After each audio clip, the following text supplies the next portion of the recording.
মুহাম্মদ পাগল হয়ে গেছে।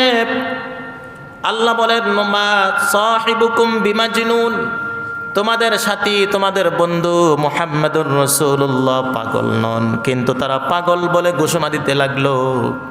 বিশ্বনবী আল আমিন এটার উপর তারা হাত রাখতে চাইল। বিশ্বনবীকে আল আমিন হিসাবে তারা উপাধি দিতে চায় না। তারা বলে না, তিনি আল আমিন হিসাবে বিশ্বস্ত ব্যক্তি হিসাবে আমাদের কাছে পরিচিতি লাভ করেছে, কিন্তু এটা এখন সম্ভব নয়। মূর্তির বিরুদ্ধে কথা বলেছে, আমাদের বিপক্ষে কথা বলেছে, সে যে মূর্তির বিরুদ্ধে কথা বলে এটা তার আল আমিনের সাথে মিলে না, আল আমিন কেটে দাও। আর ঘোষণা দিতে লাগলো মুহাম্মাদের উপর শয়তান নাজিল হয়, নাউজুবিল্লাহ পড়েন। শয়তান এসে মুহাম্মদকে বিভিন্ন কথাবার্তা শোনায়, আর মুহাম্মদ আমাদের কাছে এগুলো পৌঁছায়। আর এই কথাগুলো বড় আশ্চর্য মনে হয়। কোরআন নাজিলের এই বিষয়গুলোকে তারা শয়তান হিসাবে আখ্যাই দিল, জাদু হিসাবে আখ্যায়িত করলো। জাদুকর মুহাম্মদ, তার কাছে শয়তান এসে যে কথাগুলো পৌঁছায় সেগুলো আমাদের কাছে বলে, অর্থাৎ তোমরা কোরআন শ্রবণ করার জন্য যেও না। কাফেররা কি বলল? যা শোনাচ্ছে মুহাম্মদ সবগুলো শয়তানের বাণী, নাউজুবিল্লাহ পড়েন। আল্লাহ বলেন ওয়ামা হুয়া বিকাউলি শাইতানির রাজিম, বিতাড়িত শয়তানের কোনো বাণী নয়। কার কথা? আল্লাহ বলেন ওয়ামা হুয়া আলাল গায়বি বিদানিন, আমার পক্ষ থেকে যা আসছে সবগুলো সঠিকভাবে মুহাম্মদ তোমাদের কাছে পৌঁছে দিয়েছে। ওয়ামা হুয়া বিকাউলি শাইতানির রাজিম, তারা যে বলে শয়তানের বাণী, এটা শয়তানের বাণী নয়। তখন তারা বলতো তোমরা যেও না মুহাম্মাদের কাছ থেকে, মুহাম্মদ যা শোনায় তা তোমরা শ্রবণ করো না, অর্থাৎ কোরআন শ্রবণ করতে বারণ করতে লাগলো। কাফেরের একদল যখন কোরআন শোনার জন্য অপর দলকে বারণ করে, ওই দলরা চুপে চুপে মুহাম্মাদুর রাসূলুল্লাহ সাল্লাল্লাহু আলাইহি ওয়াসাল্লামের জবান থেকে নাজিলকৃত কোরআনের আয়াতগুলো বিশ্বনবী যখন তেলাওয়াত করে, তারা চুপে চুপে লুকে লুকে শুনতে থাকে। সুবহানাল্লাহ। যখন এক দল নিষেধ করলো, যেই দল নিষেধ করেছে সেই দল আবার চুপে সারে কোরআন শুনতে গেছে, যায় দেখে যাদেরকে নিষেধ করছে তারা আগ থেকেই শুনতেছে। সুবহানাল্লাহ পড়েন। এক একজন লুকে লুকে শুনতেছে, কেউ কাউকে দেখে না। এক পর্যায়ে যায় দেখে যাদেরকে নিষেধ করেছে তারা আগে এসে বসে আছে, আর যারা নিষেধ করেছে তারাও চুপে সারে যায় শুনতে আরম্ভ করছে। সুবহানাল্লাহ।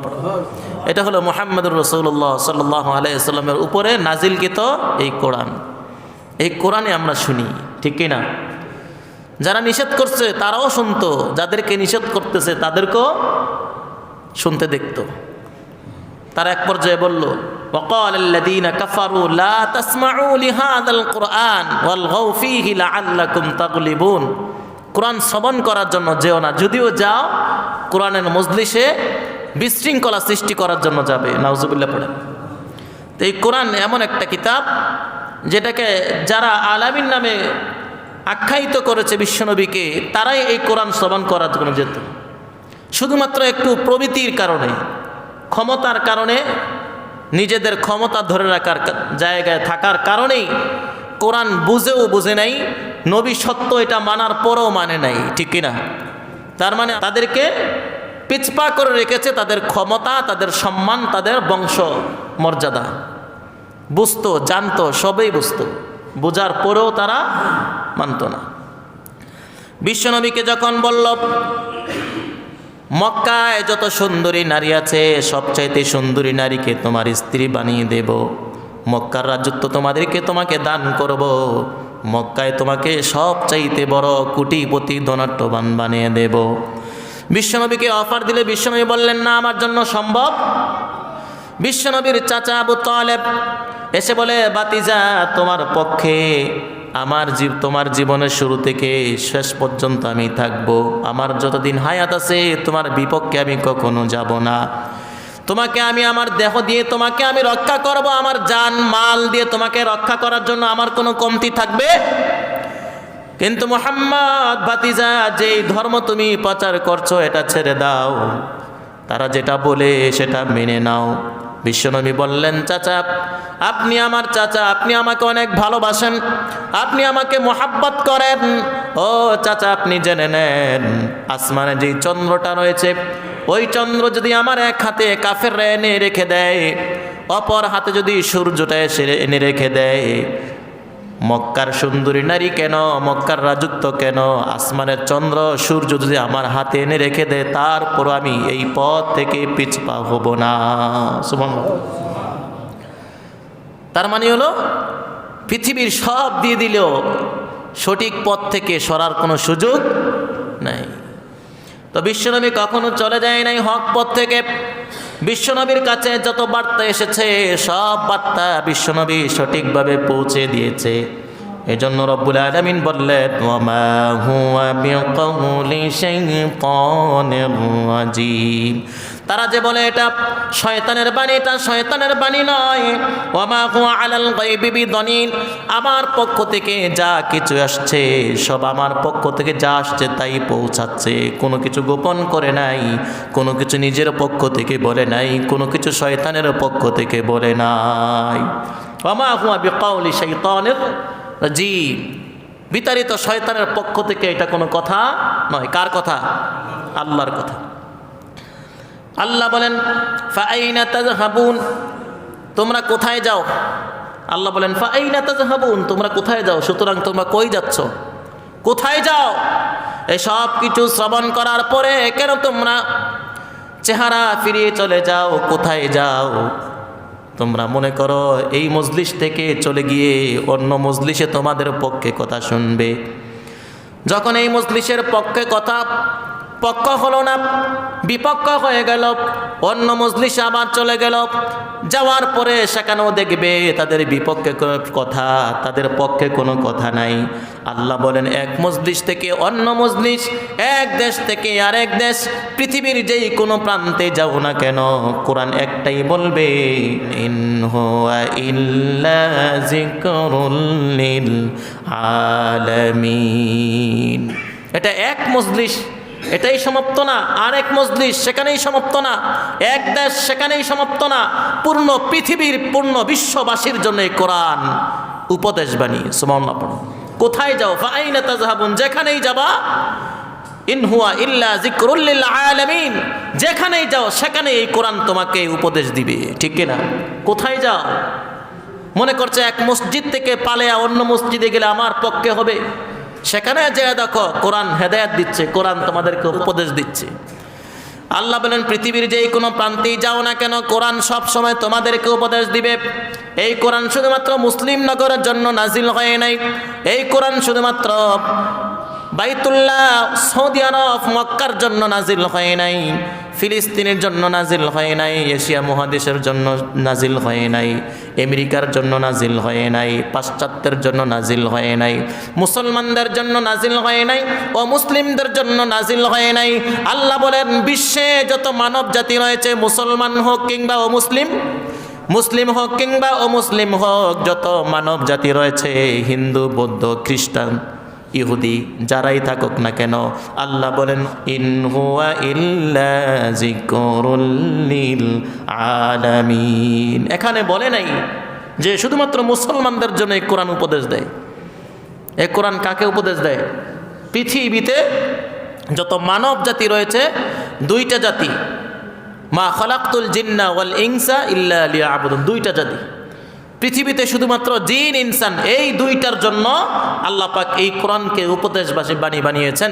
পৃথিবীতে তারা যেখানেই থাকুক না কেন, মানুষ এক মজলিস থেকে আরেক মজলিসে যাবে, এক মসজিদ থেকে আরেক মসজিদে যাবে, বাংলাদেশ থেকে ব্রিটেন চলে যাবে, এশিয়া মহাদেশ ছেড়েছে রাশিয়ায় চলে যাবে, যেখানেই যাক না কেন সেখানে এই কোরআন উপদেশ দিচ্ছে। ঠিক কিনা? শুধুমাত্র বাংলাদেশের জন্য এই কোরআন উপদেশ বানিয়ে না, আমেরিকার জন্য আছে, শুধুমাত্র সৌদি আরবের জন্য, শুধুমাত্র আফ্রিকার জন্য, এই কোরআন পূর্ণ বিশ্ববাসীর জন্য উপদেশ। ঠিক কিনা? আল্লাহ বলেন, ইন হুয়া ইল্লা যিকরুল লিল আলামিন, এই কোরআন পূর্ণ বিশ্বের মানুষের জন্য উপদেশ বাণী, মুসলমান নয় ও মুসলিম নয়, সবার জন্য উপদেশ বাণী। শুধুমাত্র ভালো মানুষের জন্য উপদেশ বাণী, খারাপ মানুষের জন্য উপদেশ বাণী নয়, বিষয়টা এমন নয়। ভালো খারাপ সবার জন্য উপদেশ বাণী, বরং যারা ভালো তারা তো ভালোই, যারা খারাপ তাদের জন্য আরো বেশি উপদেশ বাণী। তারা যেন এই উপদেশগুলো শ্রবণ করে আর ভালো হয়ে যায়, জান্নাতি হয়ে যায়। আল্লাহ বলেন যালিকাল কিতাবু লা রাইবা ফীহি হুদাল লিল মুত্তাকিন। এই কোরআন মুত্তাকিদের জন্য তো একটা পথ প্রদর্শক, যারা আল্লাহকে ভয় করবে তাদের জন্য এই কোরআন কি করবে? পথ দেখাবে। ইন্নাস সালাতা তানহা আনিল ফাহশাই ওয়াল মুনকার। নামাজ এমন একটা জিনিস, যারা মুত্তাকি হবে তারা নামাজ পড়বে, আর যারা নামাজ পড়বে সকল অপকর্ম সকল গুনাহের কাজ থেকেই নামাজ তাকে বিরত রাখবে। নামাজ পড়লে সকল খারাপ কাজ থেকে কি করে? নামাজ বিরত রাখে। কিন্তু আমরা তো দেখি আমাদের নামাজ আমাদেরকে অন্যায় কাজ থেকে বিরত রাখতে পারে না। মসজিদ থেকে বের হওয়ার পরে সমালোচনা, একজনের গীবত আর একজনের দোষ চর্চা আছে না নাই? যাওয়ার পরে অন্যায় কাজে লিপ্ত হয়ে গেলাম। মসজিদ থেকে নামাজ পড়ে বের হওয়ার পরে মিথ্যা কথা আছে না নাই?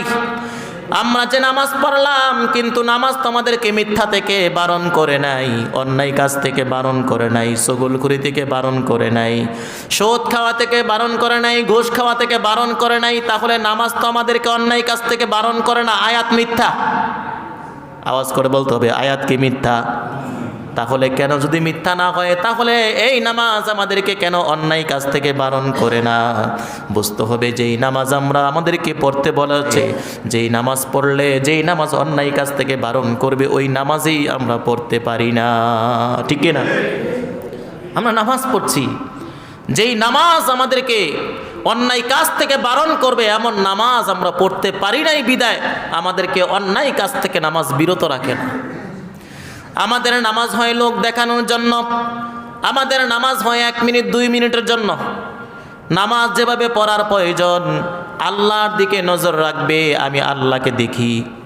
আমি যদি আল্লাহকে না দেখি মনে হয়, তাহলে এটা মনে রাখতে হবে আল্লাহ আমাকে দেখতেছে, আল্লাহ আমাকে দেখতেছে। নামাজে দাঁড়াইলে এদিক সেদিক তাকানো যায় না, সেজদার স্থানে তাকিয়ে থাকতে হয়। নামাজের কিছু সিস্টেম আছে, নামাজের কিছু নিয়ম আছে। মুয়াজ্জিন সাহেব আজান দিবে, আজানের কিছু নিয়ম আছে। একামত দিবে, একামতের কিছু নিয়ম আছে। আজান দিয়ে এদিক সেদিক তাকাতে পারবে? আজান দিতে হবে কেবলামুখী হয়ে, এদিক সেদিক তাকানো যাবে না। কথা বলা যাবে? নামাজে কথা বলা যায়, আজানও কথা বলা যায় না। আজানের সময় আজানের বাক্যগুলো বলবে এবং কেবলামুখী হয়ে বলবে। শুধু হাইয়া আলাস সালাহ বলার সময় ডান দিকে একটু ঘাড় ফিরাবে, হাইয়া আলাল ফালাহ বলার সময় বাম দিকে ঘাড় ফিরাবে। ঠিক একামত দেওয়ার সময় একই হালত, এদিক সেদিক তাকানো পারবে না, এদিক সেদিক তাকানো যাবে না। সোজা কেবলামুখী হয়ে শুধু হাইয়া আলাস সালাহ বলার সময় ডান দিকে গর্দান ফিরাবে, হাইয়া আলাল ফালাহ বলার সময় বাম দিকে গর্দান ফিরাবে। এই 2 জায়গা ছাড়া আর কোনো দিকেও এই একামত শেষ করা পর্যন্ত কোনো দিকে তাকাতে সুযোগ নাই। ঠিক তেমনিভাবে নামাজেও নামাজ শুরু করার শেষ পর্যন্ত পূর্ণ এই মনোযোগ থাকতে হবে, নামাজের দিকে কোনো কথা বলা যাবে না এবং এদিক সেদিক তাকানো যাবে না। নামাজের দ্বারা রয়েছি, ঘড়ির দিকে তাকিয়ে রয়েছি, মসজিদে কি লেখা আছে এদিক সেদিক পড়তেছি, তাহলে এটা নামাজ হয়েছে? হাদিসে আসছে কোনো ব্যক্তির নামাজ 1/3 কবুল হয়, কোনো ব্যক্তির নামাজ 10 ভাগের 1 ভাগ কবুল হয়। ঠিক এমন অবস্থায় এই নামাজটা আসমানে ঝুলতে থাকে, আল্লাহর কাছে পৌঁছে না। এক পর্যায়ে এই নামাজটাকে ময়লা কাপড় দিয়ে জাহান্নামী ফেরেশতারা এমনভাবে বাঁধে, তারপরে ময়লা কাপড় দিয়ে এই নামাজটাকে নামাজের চেহারার মধ্যে নিক্ষেপ করে, নে তোর নামাজ তুই নিয়ে যা, তোর নামাজ আমার প্রয়োজন নেই। তাহলে কি বুঝলাম? যেই নামাজ আল্লাহর কাছে যাবে, যাওয়ার পরে এটা ক্ষমতা নিয়ে আসবে, ওই নামাজ তো আল্লাহ পর্যন্ত পুষতেই পারছে না, কি ক্ষমতা নিয়ে আপনাকে গুনার কাছ থেকে বাঁচাবে? তার তো নিজের ক্ষমতাই নাই। এই নামাজ আল্লাহর কাছে যাবে, ক্ষমতা নিয়ে ফিরে আসবে, আর আপনার আমাকে গুনাহের কাছ থেকে বাঁচাবে। কিন্তু আমাদের নামাজ তো আসমান পর্যন্ত যায়ই না, তাহলে আমাদেরকে গুনাহের কাছ থেকে কীভাবে বাঁচাবে? বুঝতে পারছে তো ইনশাআল্লাহ? হাদিসের ভাষ্য। আমরা দেখছি নামাজ পড়ছি, কিন্তু আমরা অন্যায় কাছ থেকে বাঁচতে পারছি না। তার মানে হলো আমাদের নামাজটা নামাজের মতো হয় না, বিদায়ী এই নামাজ আমাদেরকে অন্যায় কাজ থেকে বারণ করতে পারছে না। যেই নামাজ আমাদেরকে দুনিয়ার জমিনে অন্যায় কাজ থেকে বারণ করতে পারছে না, সেই নামাজ দিয়ে জান্নাতে কি করে যাব? বলেন সেই নামাজ দিয়ে কি করে জান্নাতের আশা করতে পারি? আমাদেরকে বুঝতে হবে। আল্লাহ আমাদেরকে বুঝার তৌফিক দান করুন, বলুন আমিন।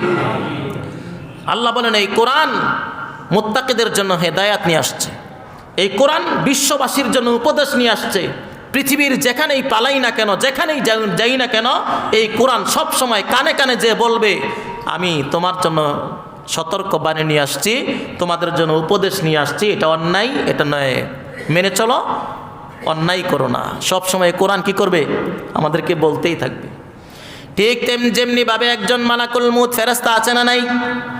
মালাকুল মউত ফেরেশতা যখন একজন মানুষের রূহ কবজ করবে, তার 40 দিন পূর্বে যেই গাছের মধ্যে প্রত্যেকটা ব্যক্তির নাম লেখা আছে, 40 দিন পূর্বে ওই ব্যক্তির নামটা যেই পাতার মধ্যে লেখা আছে ওই পাতাটা ঝরে পড়ে যায়। যেই পাতাটা আব্দুর রহমানের নাম লেখা আছে ওই পাতায় 40 দিন পূর্বে, মৃত্যুর 40 দিন পূর্বে ওই পাতাটা গাছ থেকে কী করে ঝরে পড়ে যায়। মালাকুল মউত ওই পাতাটাকে কুড়িয়ে নেয়, উঠিয়ে নিয়ে দেখে নামটা কার? আব্দুর রহমান। কোন উরুষে জন্ম হয়েছে, কোন এলাকায় থাকে, কোন ঘরে থাকে, কোন এলাকায়, কোন দেশে, কোন স্থানে সে বসবাস করে। এই 40 দিনে সে কী করে তাকে খুঁজে বের করে ফেলে। তারপরে প্রতিদিন এসে এসে বলতে থাকে আব্দুর রহমান তোমার হায়াত মাত্র 40 দিন আছে, নামাজ পড়তে আরম্ভ করো, গুনাহের কাজ ছাড়তে আরম্ভ করো, সময় নাই তোমার। কানে কানে বলে দেয়। যারা মারা যাবে তাদের পূর্বে কিছু আলামত দেখা যায় যে সে মারা যাবে। যখন একদিন চলে গেল, 39 দিন, ওই দিবসে সে বলে তোমার আর মাত্র 39 দিন বাকি আছে, নামাজ পড়ো, অন্যায় কাজ ছেড়ে দাও, কোরআন অনুপাতে জীবন গড়ো। আবার একদিন চলে গেল, 38 দিনের ব্যাপারে, তখন এসে বলতেছে আর মাত্র 38 দিন বাকি আছে, নামাজ পড়ো। ঠিক মৃত্যুর এক মুহূর্ত পর্যন্ত এসেও বলে তুমি নামাজ পড়ো, আর মাত্র 1 ঘন্টা বাকি আছে। এই যে মালাকুল মউত এত সতর্কবাণী আমাদেরকে দিল, আমরা তো শ্রবণ করি না, শুনি না। আজকে তো জানলাম যে আমাদেরকে 40 দিন পূর্বে থেকে মালাকুল মউত আমাদেরকে নামাজের জন্য নির্দেশ করতেছে, আমাদেরকে নসিহত করতেছে, এটা জানলাম। তো আমরা শুনি আর না শুনি এটা মানতে হবে, এটাই হলো ঈমান। এটাই হলো কি? ঈমান। তার মানে বুঝতে হবে আমার হয়তো 40 দিনের মাঝে আমার 30 দিন বাকি আছে, হয়তো আমি জানি না। এই জন্য প্রতিটা মুহূর্তে, প্রত্যেককে প্রতিটা মুহূর্তে ইবাদত করতে হবে কার? প্রতিটা মুহূর্তে গুনাহ ছাড়তে হবে কি হবে না? কেউ তো আমরা জানি না যে আসলে 40 দিন আছে না 20 দিন আছে না 1 দিন আছে, কারো জানা নাই। এজন্য মনে করতে হবে আমার মাত্র ওই 40 দিনের ভিতরে আমি পড়ে গেছি, আমাকে এখন নামাজ পড়তে হবে, আমাকে অন্যায় কাজ ছাড়তে হবে, আমাকে গুনাহের কাজ ছেড়ে ন্যায়ের পথে আমাকে চলতে হবে, ঠিক কিনা? এটা মনে রাখতে হবে। আল্লাহ আমাদেরকে বুঝার তৌফিক দান করুন, বলুন আমিন। ঠিক তেমনিভাবে মালাকুল মউত যেমনিভাবে বলে তোমার সময় বাকি নাই, অল্প সময় বাকি আছে, তাড়াতাড়ি ইবাদতবন্দি করো, ঠিক কোরআন ঠিক তেমনিভাবে বলে কিতাবুন আনজালনাহু ইলাইকা লিতুখরিজান নাস মিনাজ যুলুমাতি ইলান নূর। কোরআন এসে বলে আমি নাজিল হয়েছি তোমাকে অন্ধকার থেকে আলোর দিকে বের করার জন্য। তুমি অন্ধকারের ছন্নে ডুবে গিয়েছ, অন্ধকারের মধ্যে পড়ে গিয়েছ, আমি তোমাকে আলোর দিকে বের করে আনার জন্যই তোমার কাছে নাজিল হয়েছি। কোরআন আমাদেরকে আলোর দিকে বের করে আনতে চায়, কিন্তু আমরা ঠেলে ঠেলে শুধু অন্ধকারে যেতে চাই। এজন্য কোরআনের পথে আমাদেরকে আসতে হবে কি হবে না? কোরআন আমাদের দিকে আলোর দিকে ডাকে আর আমরা অন্ধকারের দিকে যাই। এজন্য হাসান বসরি বললেন পৃথিবীর জমিনটা পুরাটাই অন্ধকার, যেখানে কোরআনের আলোচনা হয়, কোরআন অনুপাতে জীবন গড়া হয়, শুধুমাত্র ওই জায়গাটাই আলোকিত। যদিও সেখানে লাইটের আলো থাকে, চাঁদের আলো থাকে, সূর্যের আলো থাকে, হাসান বসরি বলেন এটা আলো নয়, এটা অন্ধকার, যেখানে কোরআনের আলো নাই। হাসান বসরি বলছেন। হাসান বসরি কে ছিলেন? বসরায় তার জন্ম, উমর রাদিয়াল্লাহু তাআলা আনহুর জামানায় তার জন্ম হয়েছে। তার প্রথম খাবার তাহনিক করার জন্য উমর রাদিয়াল্লাহু তাআলা আনহুর কাছে নিয়ে আসছে যে খলিফাতুল মুসলিমিন তার তাহনিকটা আপনি করে দেন। উমর রাদিয়াল্লাহু তাআলা আনহু হাসান বসরিকে কোলে নিলেন, নেওয়ার পরে বললেন তাকে তাহনিক করাবো, কোনো খেজুর কোনো মধু আনছো কিনা বলো। তারা বলল না, কোনো খেজুর আনি নাই, কোনো মধু আনি নাই। ওমর রাদিয়াল্লাহু তাআলা আনহু বললেন, যদি মধু না আনো, খেজুর না আনো, তাহলে কি দিয়ে তার তাহনিক করব? তার জবানে প্রথম খাবার কি দিয়ে দেব? আগন্তুক বলল, খেজুর আনি নাই, মধু আনি নাই, আপনার জবানে যেই লালা আছে সেটাও কি নাই? সুবহানাল্লাহ পড়েন। আপনার জবানের লালা দিয়ে তার প্রথম খাবারটা আপনি দিয়ে দেন। সুবহানাল্লাহ পড়েন। ওমর রাদিয়াল্লাহু তাআলা আনহু নিজের জবানের লালা একটু তার জবানের মধ্যে, হাসান বসরির জবানের মধ্যে লাগিয়ে দিলেন। এই জন্য সুন্নতে ওমর এখনো পর্যন্ত এটা পৃথিবীর জমিনে জারি আছে। উলামায়ে কেরাম এখনো পর্যন্ত মধু মুখে নেয়, খেজুর মুখে নিয়ে চিবিয়ে লালা মিশ্রিত এই মিষ্টান্ন, এই লালাটাকে ওই প্রথম বাচ্চার মুখে প্রথম খাবার হিসাবে দিয়ে দেয়। আলেমদের জবানের লালা যখন ওই জবানে লেগে যায়, লোকটা কি হয়ে যায়? দামি হয়ে যায়। এক সময় এই লোকটা কি হয়? আলেম হওয়ার সম্ভাবনা আছে। যেমনি ভাই হাসান বসরির জবানের মধ্যে ওমরের লালা লেগে গিয়েছে, হাসান বসরি এমন হয়েছে, হাসান বসরির জবানটা এমন হয়েছে, পৃথিবীর জমিন থেকে যদি আল্লাহকে একবার রব বলে ডাক দেয়, আল্লাহ তার ডাকে সাড়া দিয়ে ডাক দেয়। হাসান বসরি কি হয়েছে বলো? জমিন থেকে ডাক দিলে আল্লাহ আরশে আজিম থেকে হাসান বসরির ডাকের সাড়া দেয়। সুবহানাল্লাহ পড়ো। কেমন ব্যক্তি হয়েছে! হাসান বসরিকে কোলে নিলেন, আবার নামও রাখলেন হাসান। ওমর রাদিয়াল্লাহু তাআলা আনহু কোলে নিয়ে বললেন, তার চেহারাটা তো বেশ সুন্দর, সাম্মুহু হাসানান ফা ইন্নাহু হাসানুল ওয়াজহি। আমি তার নাম হাসান রাখলাম কারণ তার চেহারাটা কি? সুন্দর। হাসান শব্দের অর্থ কি? সুন্দর। সাম্মুহু হাসানান ফা ইন্নাহু হাসানুল ওয়াজহি, তার চেহারাটা যেহেতু সুন্দর তাই তার নাম আমি হাসানে রেখে দিলাম। বসনায় জন্ম, এজন্য হাসান বসরি উপাধি। তো দেখেন কত দামি হয়েছে, এটা বলার সময় এখন নাই। দামি এমন হয়েছে, একজন মাজুসিকে বললেন যে মাজুসি তুমি কালিমা পড়ো আর জান্নাতে চলে যাও। মাজুসি বলা হয় যে অগ্নিপূজক, যে আগুনের পূজা করে, তাকে বললেন তুমি কালিমা পড়ো আর জান্নাতি হয়ে যাও। মাজুসি বলে, আপনার মুখের কথাই চলবে না, আপনি লিখে দেন যে আমি একজন জান্নাতি, আমি কালিমা পড়ে এখনই মুসলমান হব, কিন্তু আপনি লিখে দিতে হবে যে আমি জান্নাতি। হাসান বসরি বলেন কলম কাগজ নিয়ে আসো। লিখে দিলেন হাসান যে এই মাজুসি আজকে থেকে জান্নাতি, কালিমা পড়বে তো জান্নাতি হয়ে যাবে। সুবহানাল্লাহ পড়া। লিখে দিলেন যাও তুমি জান্নাতি। আর আল্লাহকে বললেন রব্বুল আলামিন আপনার হাবিব বলেছেন আল ইসলামু ইয়ানহাদিমু মা কানা ক্বাবলাহু, যে কালিমা পড়ে মুসলমান হয় ইসলাম তার পিছনের সকল গুনাহগুলি মাফ করে দেয়।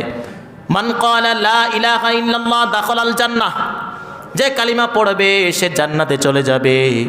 একদিক থেকে ইসলাম গ্রহণ করলে বেগুনাহ মাসুম হয়ে যায়, অন্যদিকে কালিমা পড়লে জান্নাতি হওয়া যায়। আপনার হাবিবের কথা অনুপাতে আমি লিখে দিয়েছি সে জান্নাতি। এবার মাজুসি বলে যে হাসান তুমি আমাকে জান্নাতে লিখে দিয়েছ, আমি কালিমা পড়ে এখনই মুসলমান হয়ে গেলাম। সুবহানাল্লাহ পড়া। মাজুসি সাথে সাথে কালিমা পড়ে মুসলমান হলেন আর বললেন যে এই কাগজটা আমাকে লিখে দিলেন, এই সার্টিফিকেট, এই সনদটা আপনার কাছে আমি আমানত রাখলাম, এই কাগজটা আজ থেকে আপনি নিজের দায়িত্বে ধারণ করবেন এবং আমানত হিসাবে রেখে দিবেন। আমি যদি মারা যাই আপনার আগে, তাহলে এই কাগজটা আমার কাফনের ভিতরে ঢুকিয়ে দিবেন। সুবহানাল্লাহ পড়া। কেমন কথা যে আপনি যে লিখে দিয়েছেন আমি জান্নাতি, এটা আল্লাহর কাছে দিয়ে আমি দেখাবো যে হাসান বসরি আমাকে লিখে দিয়েছে আমি জান্নাতি, কেন আমাকে জাহান্নাম দিবেন? ঠিক এমনই হয়েছে হাসান বসরির জামানায়। কিছুদিন পরে এই মাজুসির ইন্তেকাল হয়েছে, নবমুসলিম ইন্তেকাল হয়ে গেল। হাসান বসরি নিজ দায়িত্বে তাকে জানাজা পড়ালেন, কাফন দাফন করলেন, নিজ হাতে নামালেন এবং এই কাগজটা তার কাফনের ভিতরে রেখে উঠে চলে আসলেন। কয়েকদিন পরেই দেখে এই মাজুসি আল্লাহর জান্নাতে চলাফেরা করতেছে। সুবহানাল্লাহ। স্বপ্নের মাধ্যমে দেখতেছে এই নবমুসলিম আল্লাহর জান্নাতি।